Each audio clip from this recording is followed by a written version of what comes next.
What's up, guys? It's Casey's Uncleman, aka the fourth Sanderson sister, coming at you with another Hocus Pocus video. And today I'm putting Hocus Pocus together with another Disney classic that garnered a following over the years. Oh, not my sisters. This is my family. My beloved, infuriating sisters. This little Are you not coming with us? and broken. Sisters. It's over. Oh no. Oh, Winnie, please don't forget us. My powers are nothing without my sisters. Sisters! But still good. Yeah, still good. Nobody gets left behind. Not like that, editing Casey! Sheesh!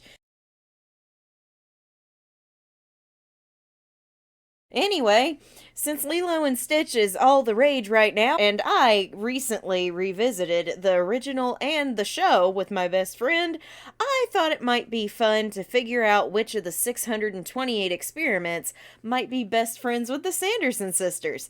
Now, for this list, I am excluding the following experiments as they have already found their perfect human, alien, or otherwise partners. Reuben, Leroy, and Stitch. I can't separate him from Lilo. Everyone else is fair game. Also for this list, I thought it might be fun to do it kind of like a Pokemon team, since this is basically Disney's answer to Pokemon, and give them each more than one experiment to make a team of 3. Each one is compatible with their personality traits and powers.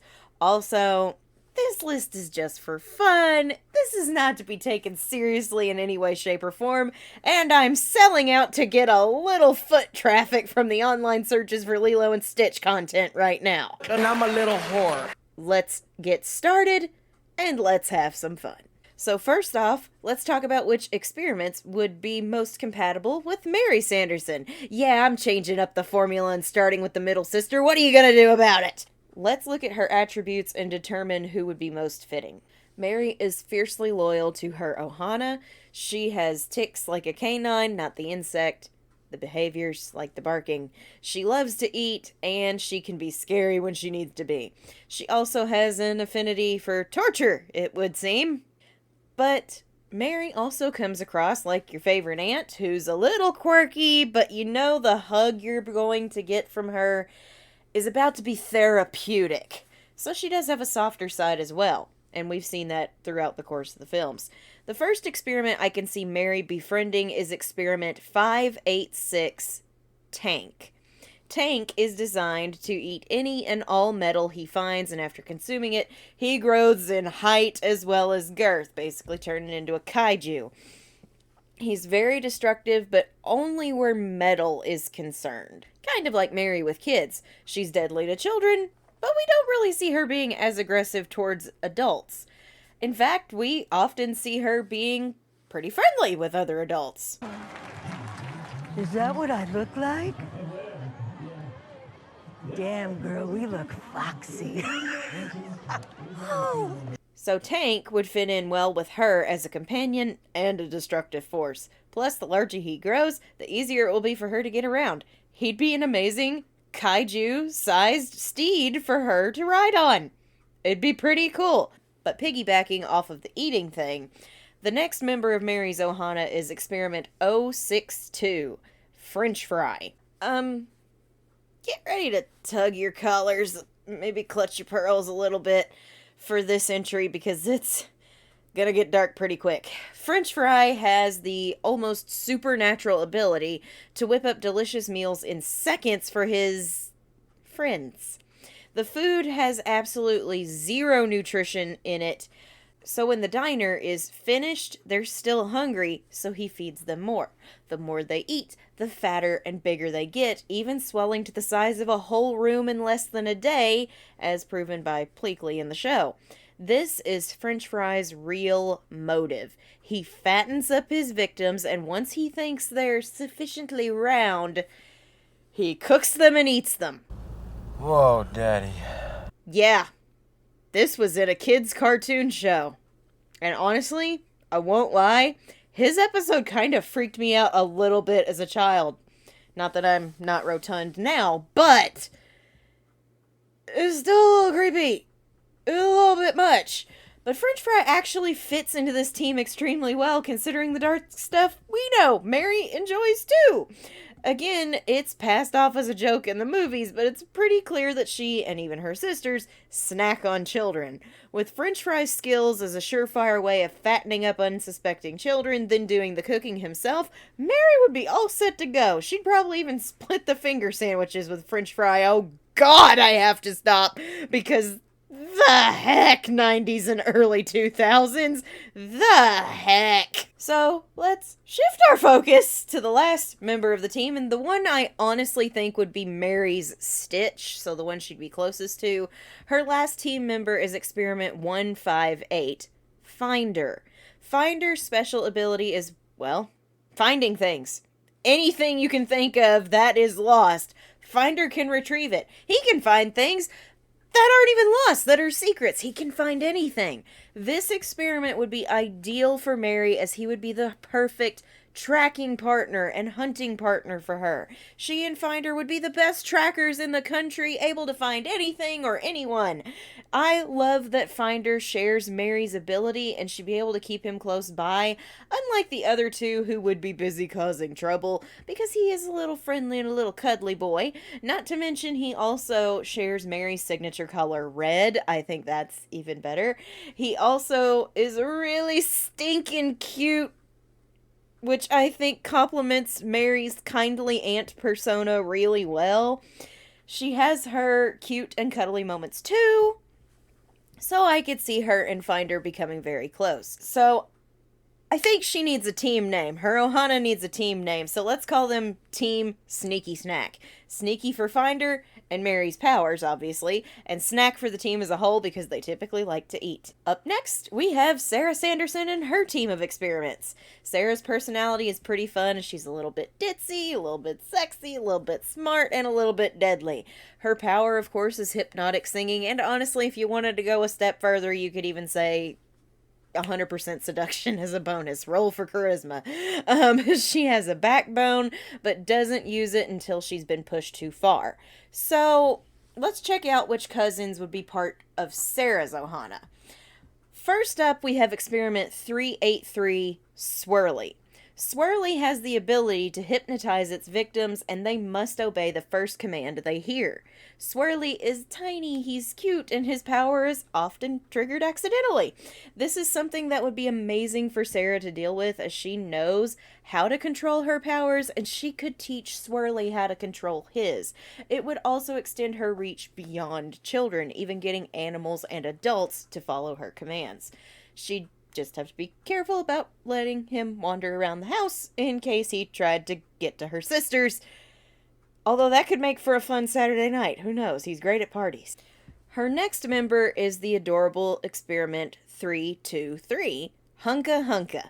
Hunka Hunka is a speedy little bird who, with one peck, can make the person it pecked fall in love with the first person it sees. Not just the first person they see either. It can be anything they see first.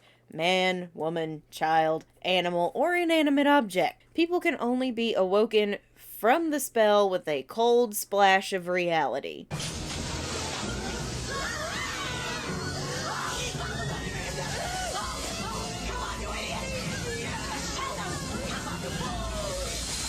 That's right, by dousing them with water.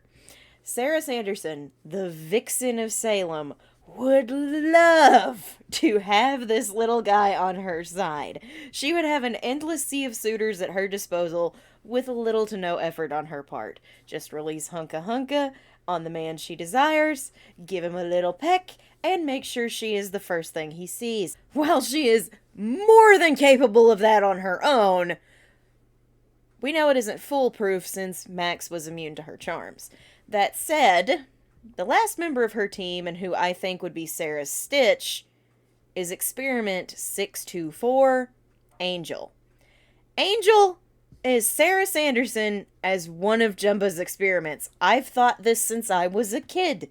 She's adorably cute, she's seductive to all 623 experiments below her, and she sings a very soothing lullaby to turn those experiments back to evil. Her voice is hypnotic, like a siren, just like Sarah's. She shares some of her color palette with the pinks and the purples, and she has her one true love in Stitch, as Sarah did in Billy.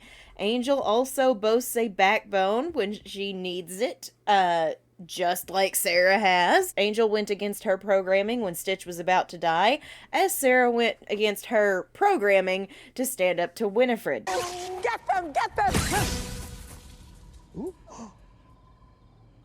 I beg your pardon? I am not a fool. I am a good and loyal sister, and I expect to be seen as such! Angel and Sarah Sanderson would be the best of friends, just seducing and hypnotizing and just being a bad girl dynamic duo. And along with the other two members of their Ohana, the team name for this little foursome is Team Burn in Love, because the hypnotism and seductive powers are off the charts. Now, the last sister, Winifred Sanderson, has a pretty great lineup as well. Her power of electrokinesis is very strong, and so is her flaming temper. Her temper makes her stronger, but so does the love of her sisters. Winifred is wonderfully wicked, delighting in the torment of her victims and enemies. She is vengeful, yet scared. Winifred's Ohana of experiments begins with experiment 619, Splody Head. Splody Head looks cute and cuddly, but don't scare it, and don't make it mad, or it will shoot fireballs from its nose to explode you. This temper fits with Winifred, as it tends to flare up almost constantly. Hers does too. It especially flares up when she gets scared, especially where Sarah and Mary are concerned, and Splody Head would be the ideal little troublemaker for Winifred, as when she gets mad, she could send him to destroy the home of her enemy. Not to mention, he is a flaming red, and it would look perfect with her flaming red hair. And speaking of getting even with enemies, the next member of Winifred's creature team is Experiment 300, Spooky. How Winifred delights in the torment of her victims, Spooky does the same thing with his. Spooky has the power to transform itself into the victim's worst fears. This means anything that is your worst fear, especially where children are concerned. He revels in their misery just like Winifred does as they run off screaming. Winifred would use him to frighten all of her enemies into submission while patting him on the head behind the scenes. She would probably also use him to frighten people away from her home to protect her family and their affairs. But her Stitch is neither Spooky nor Splody Head. It's Experiment 221, Sparky. Winifred needs an electrifying personality to match hers, and Sparky fits the bill. Sparky's power is electrical discharges, just like Winnie. He's a zapper, she's a zapper. They'd electrocute anyone who stood in their way. He would like getting little zaps from her to snack on before they go take out another annoyance. And he could also help power the cottage and keep her sisters in line when they need to be put in their place. And she wouldn't have to lift a finger, just be like, go get them. Their team name is Team Spooky Scary because they are a bunch of spooky scary creatures. So there you go. This was my attempt at getting some foot traffic from the Lilo and Stitch online searches and having a lot of fun building these teams. I actually did have fun with this. I was even thinking about it when I was watching the series with my friend during our sleepover. I was like, man, this might be a fun concept for a video. So here we are.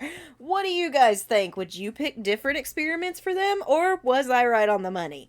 Let me know in the comments down below. As always, if you're new to my channel, please remember to drop a like and subscribe if you haven't. It's free. It helps me. What helps me helps you guys get more great content like this.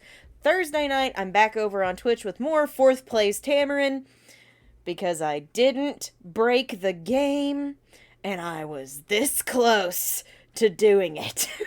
We finally got out of that dreaded level and we've moved on. So we're going to continue playing that game at our usual time, which, well, not our usual time. I've been running a little late these past couple of weeks, so I gave myself 15 extra minutes to get in. So it'll start at 7:45 p.m. Central Standard Time, 8:45 p.m. Eastern Time, over on my Twitch channel, which if you haven't followed me on Twitch, go follow me on Twitch. We have fun over there. And I get to do more stuff than just Hocus Pocus and talk about other things over there, which is great. And then Saturday night, we're back here with more Sarah Sanderson Plays Pokemon Sapphire Randomized Nuzlocke here on the channel. It is the Redux. We're playing her alternate file, and I am zipping along happily because I don't want to spend forever on them because I've already I'm ready to get out of the Hoenn region, but we're not ready yet. So we'll be back here at 7:45 Central Standard Time, 8:45 Eastern Time. That is all I have for you guys for now, so if you're a regular on this channel, please remember to smash that like button and share your thoughts on this video down below. Thank you guys so much for watching. I'm Casey Zogelman, aka the 4th Sanderson Sister, and I'll see you witches and wizards later. I am